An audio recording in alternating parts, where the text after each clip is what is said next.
Avant de commencer à parler, je voudrais qu'on accueille tous ensemble les enfants du conseil municipal des enfants que nous venons de lancer il y a quelques semaines. Les élections ont eu lieu dans chaque groupe scolaire et les commissions ont été installées. Et donc, on va leur demander de venir avec nous, à nos côtés, et ils vont se présenter. Vous pouvez les applaudir.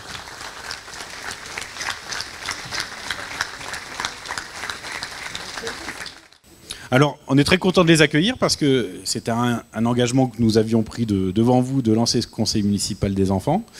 L'idée, c'est évidemment de faire en sorte que chacun puisse s'approprier la vie de la commune, quel que soit son âge. Et c'est vrai que pouvoir travailler avec des élus, s'impliquer dans la vie de sa collectivité, donner son avis, porter des projets que nous pourrons mettre en place d'ici quelques temps, eh bien, c'est un vrai plaisir pour nous et tous les élus du conseil municipal que vous voyez là, les enfants, on est très contents de vous accueillir. La relève est presque assurée déjà, donc on est très fiers de vous accueillir.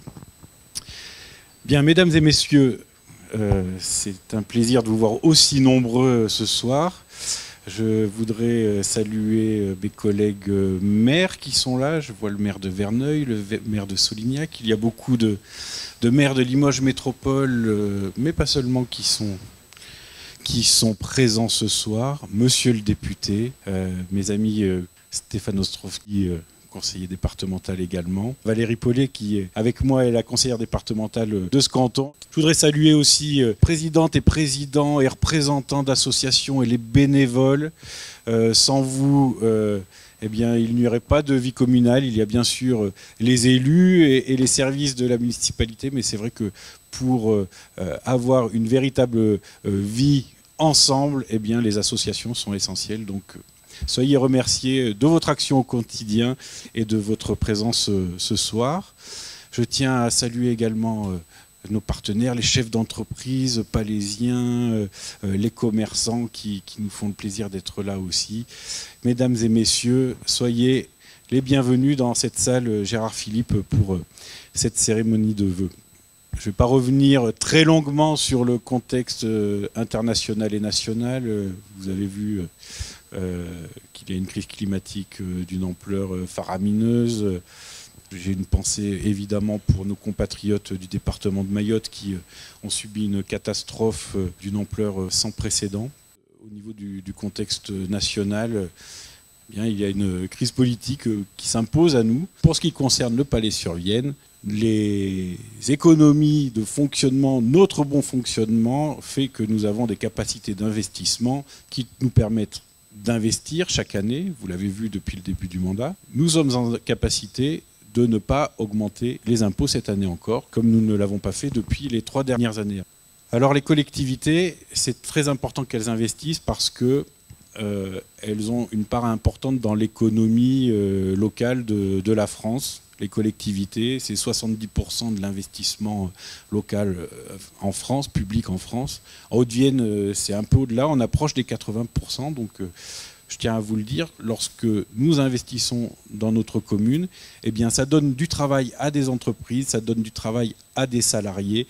Et ça, c'est extrêmement important de ne pas opposer l'action publique avec la société privée, parce que la réalité, c'est que l'un et l'autre font bien fonctionner notre pays, et s'il n'y avait pas les collectivités locales, eh bien, l'économie se porterait encore plus mal. Donc, nous prenons nos responsabilités. Nous allons encore investir cette année comme nous l'avons fait l'année dernière, et je vais faire un rapide retour sur nos investissements de l'année 2024. Vous savez, on avait placé le curseur de nos priorités sur les écoles. Et bien sur les écoles, en 2024, je pense à l'école Aristide Briand. Les enfants du conseil municipal des enfants pourront témoigner quand vous discuterez avec eux.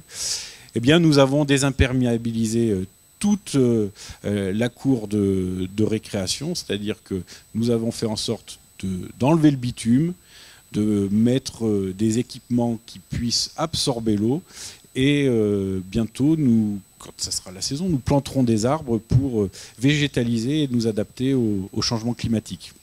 Le petit plus, c'est qu'on a rajouté un gros toboggan au milieu. Donc là, les enfants, ils étaient plutôt contents, je crois.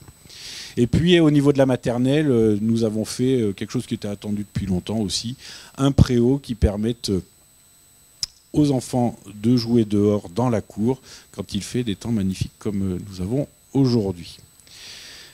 Autre école sur laquelle nous avons investi, c'est celle qui est à proximité de cette salle Gérard Philipe, c'est l'école Jules Ferry, puisque nous avons investi pour créer des toilettes à l'étage des classes. Jusque-là, il fallait que les enfants qui étaient en classe redescendent dans la cour pour aller aux commodités. Eh bien, nous avons répondu à des attentes qui étaient fortes depuis des années. Nous avons fait en sorte que les toilettes à l'étage soient réalisées, ce qui nous a permis aussi de réaliser une salle de bibliothèque qui est déjà très fonctionnelle et très utilisée. Au niveau de nos équipements municipaux, nous avons refait le gymnase Paul Marchesou, le dojo en tout cas. Nous l'avons mis en accessibilité, ce gymnase, et je crois que là aussi, c'était des demandes qui étaient faites depuis longtemps. Ça nous a permis de remettre à niveau les vestiaires, de refaire de la ventilation, et là encore, on m'a dit que c'était presque parfait, ça va jamais à 100%, mais je sais que c'est une grande avancée par rapport à ce que vivaient les sportifs depuis quelques années. Toujours dans nos politiques de réhabilitation, nous avons trouvé un travail à faire le long d'un chemin dans un quartier qui s'appelle le Bournazo. Alors un travail à faire, c'était quelque chose qui servait à mettre des fers aux vaches. Et comme nous n'avons pas beaucoup de patrimoine au Palais-sur-Vienne, nous avons fait en sorte de récupérer les restes de ce travail affairé. Nous avons travaillé avec les compagnons et si vous vous promenez autour de la petite fontaine du Bournazo, vous allez pouvoir le voir, ce travail affairé. Et c'est quelque chose qui pour nous est important, d'investir aussi dans le petit patrimoine pour se rappeler quelle était la vie des Palésiens d'il y a quelques décennies. Et voilà, chacun peut se l'approprier en se baladant, et ça c'est quelque chose dont on est plutôt fier. Et puis vous l'avez vu aussi, toujours dans l'adaptation au changement climatique, nous avons lancé une grande campagne de plantation d'arbres. Donc évidemment, il faut le temps qu'il pousse, mais là encore, il s'agit pour nous de quelque chose qui est extrêmement important pour préparer l'avenir. Et nous allons continuer en traitant aussi les arbres anciens qui peuvent avoir malheureusement des maladies. Mais l'idée, c'est bien de planter des arbres pour préparer les nouvelles générations à ce changement climatique. Donc on essaye d'adapter notre commune, on essaye d'améliorer votre cadre de vie, on fait en sorte de la rendre attractive.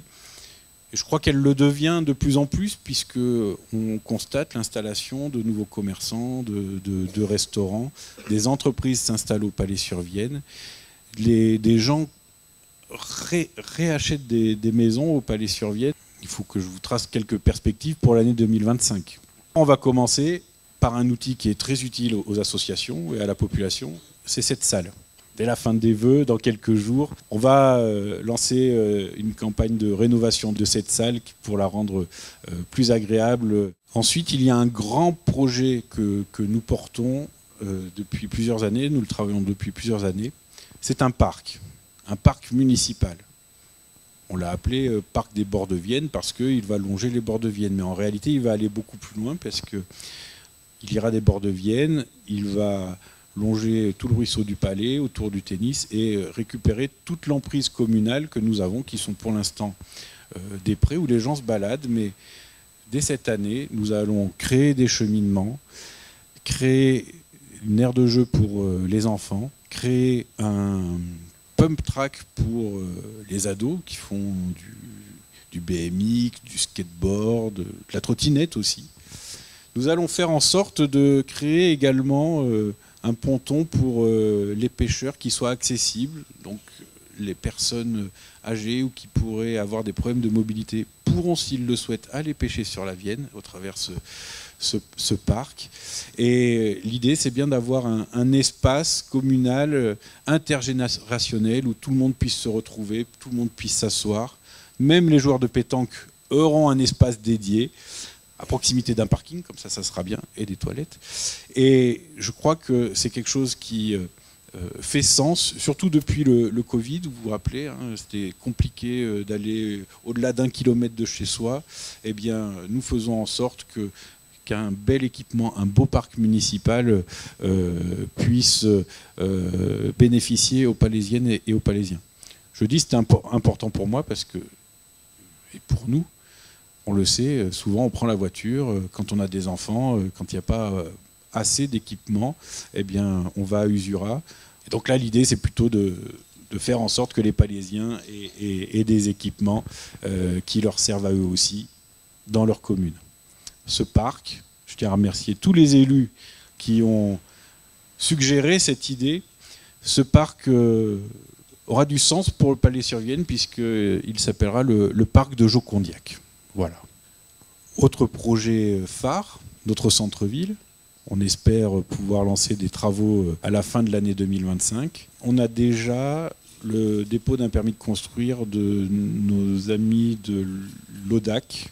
Vous vous rappelez, l'idée c'est de se réapproprier l'espace André Brun, mais pour se réapproprier la totalité de l'espace André Brun, donc l'espace où il y a actuellement la barre et le parking derrière, eh bien, il faut reconstituer l'offre de la barre existante. Donc le projet est déposé, il va être lancé dans quelques mois, et donc nous allons pouvoir nous projeter sur un projet sur le bas de notre centre-ville d'ici quelques temps.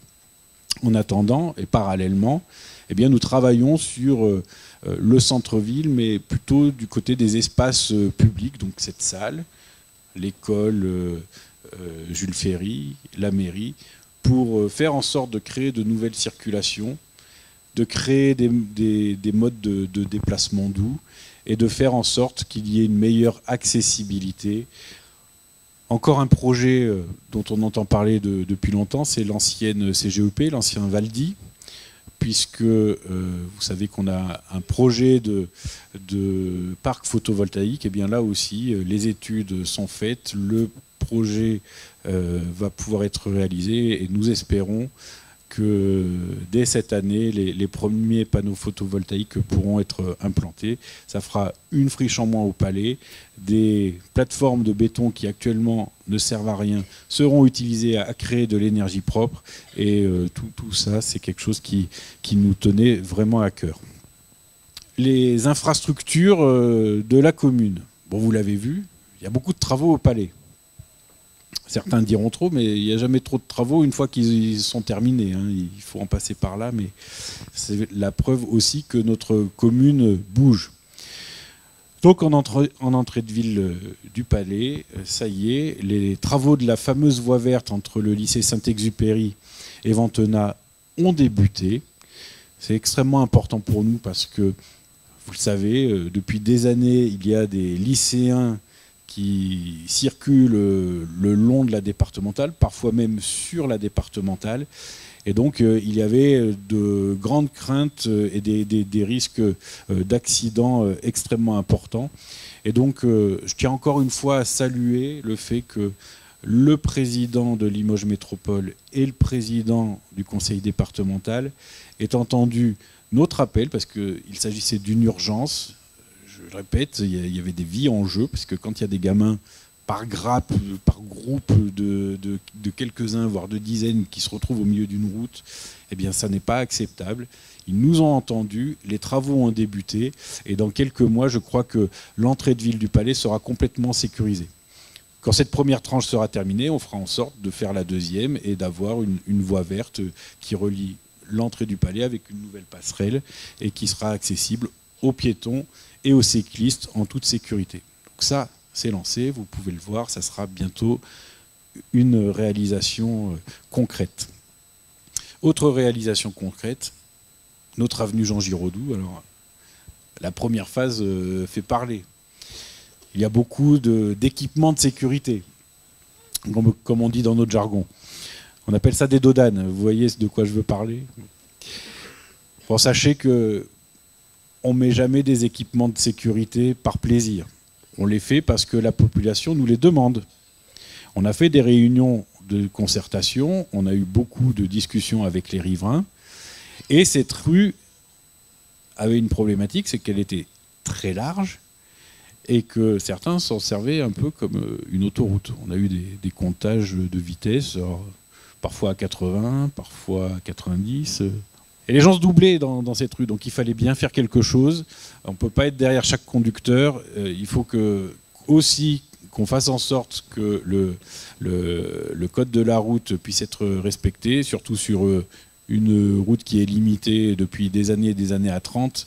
Je crois qu'en termes de sécurisation, peut-être que des associations à l'extérieur de la commune se plaignent, mais je sais que les riverains sont plutôt ravis qu'enfin on roule correctement dans cette avenue. Donc la première tranche est terminée, ça vous l'avez constaté, et la deuxième va débuter. Et donc dans quelques mois, là encore, la totalité de l'avenue Jean Giraudoux sera refaite, sécurisée et bientôt végétalisée. En haut de la rue Jean Giraudoux, à l'entrée du palais, mais nord cette fois, vous avez pu constater qu'il y a des travaux aussi. Bien là, il s'agit de la création d'un nouveau quartier par Limoges Habitat. C'est important parce qu'il ne faut pas avoir peur du logement social, je vous le dis. Ça fait partie des parcours de vie que chacun peut avoir, de passer par le logement social. Il ne faut pas le craindre ou en avoir peur.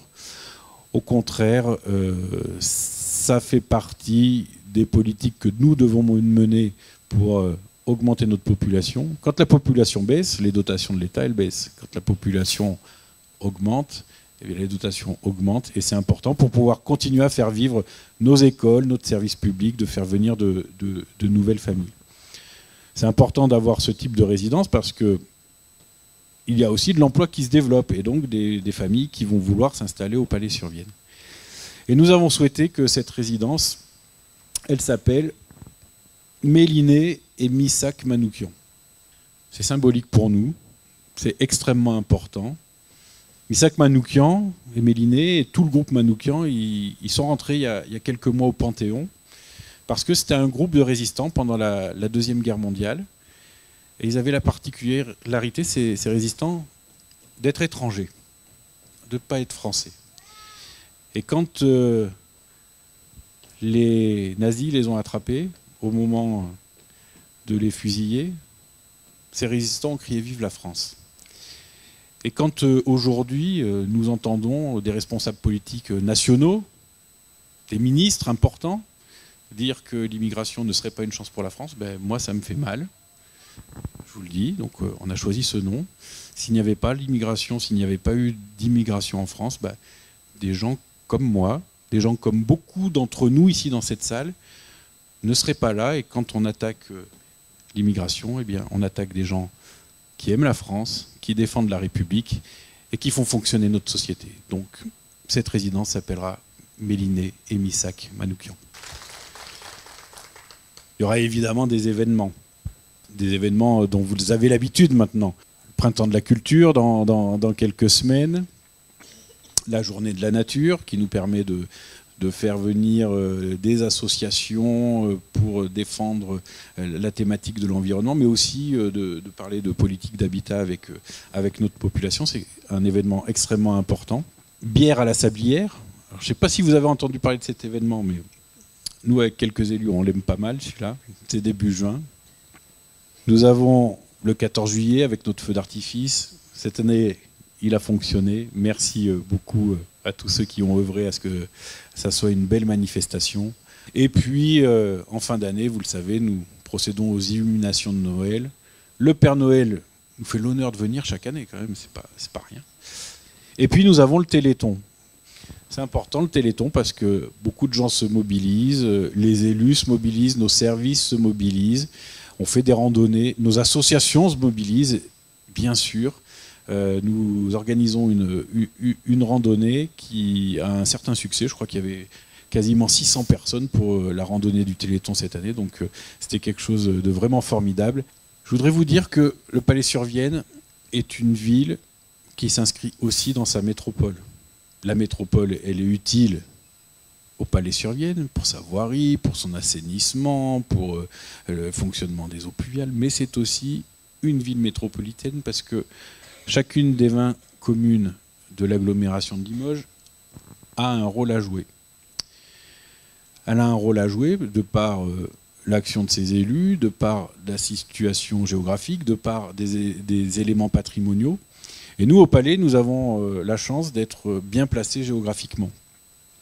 On est bien placés parce que nous sommes, je vous l'ai dit tout à l'heure, à proximité directe de tout le cœur du développement économique de Limoges Métropole.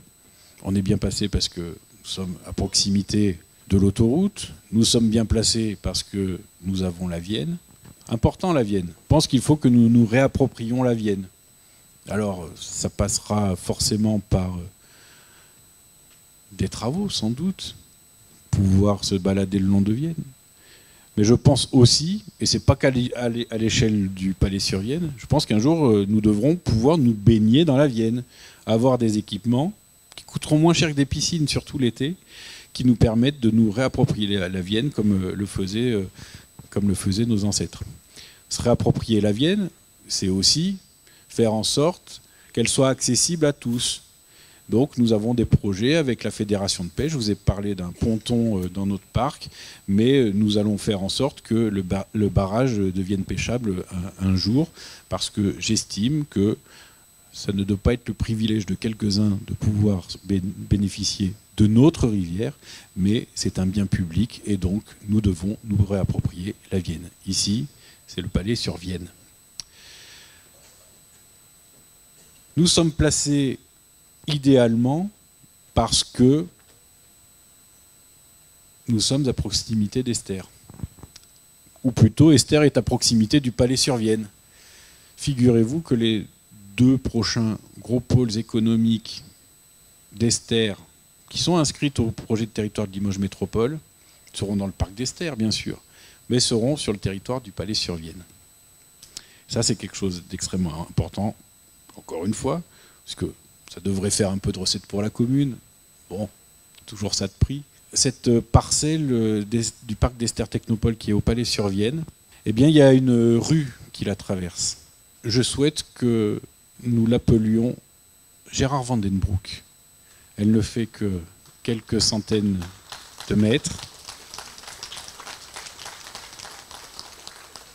Mais lors de notre prochain conseil municipal, eh bien, nous allons prendre une délibération pour nommer cette rue Gérard Vandenbroek. J'en ai évidemment parlé à Blanche, l'épouse de Gérard, parce que c'est à Esther. Gérard a été un grand élu de cette métropole, un grand élu de la région, le dernier président de la région Limousin, premier vice-président de la région Nouvelle-Aquitaine. Il a été le président de Limoges Métropole, qui s'est battu pour que nous obtenions le statut de communauté urbaine, ce qui était important pour nous, qui nous a donné une structuration beaucoup plus importante, avec des retombées plus importantes pour nos communes. Et donc, il est important pour moi, il est important pour nous de rendre hommage à ce grand homme.